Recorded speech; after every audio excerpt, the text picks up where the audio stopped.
Please open in your learning workbook to page 106 and read along as we learn together. Our next learning objective is to use the distance and midpoint formulas. You've seen the distance and midpoint formulas before. We discussed them again briefly and then solved some problems. The distance formula comes from the Pythagorean Theorem.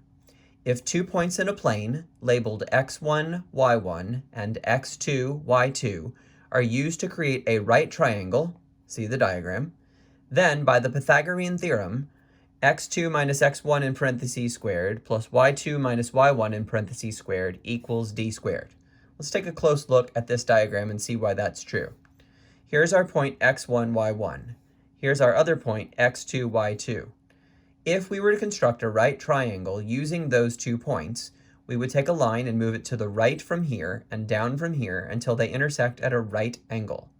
Connecting the points gives us the hypotenuse of our right triangle.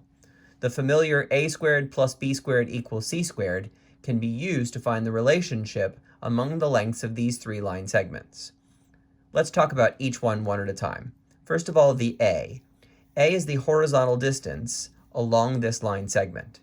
It's the change in the x-coordinates. The x-coordinate of this point right here, x2, is the same as the x-coordinate of the point at this right angle. So if I want to know how far apart it is along this line segment, I just have to subtract the larger x-coordinate, which is x2, minus the smaller x-coordinate, which is x1.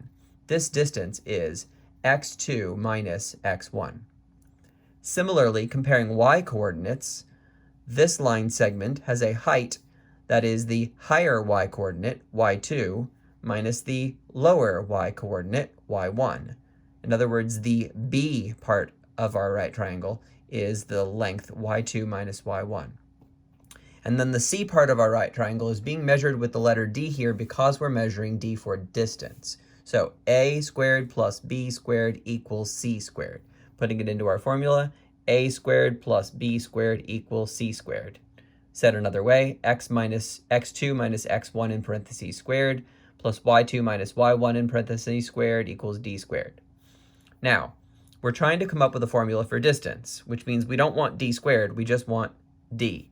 So take the square root of both sides and acknowledge that a distance cannot be negative, i.e. we do not need a plus or minus symbol. This gives us the familiar distance formula. The distance between 2 points, P1 and P2, where P1 has coordinates x1, y1, and P2 has coordinates x2, y2, is as follows. The square root of x2 minus x1, all in parentheses squared, plus y2 minus y1, all in parentheses squared. This is the distance formula. All right, let's now turn our attention to the midpoint. As for the midpoint formula, we recall 2 simple facts. The x-coordinate of the midpoint is the average of the x-coordinates of the endpoints, and the y-coordinate of the midpoint is the average of the y-coordinates of the endpoints. Here's our midpoint formula. The midpoint M with ordered pair coordinates x, y of the line segment from point 1 to point 2, where point 1 has coordinates x1, y1, and point 2 has coordinates x2, y2, is as follows.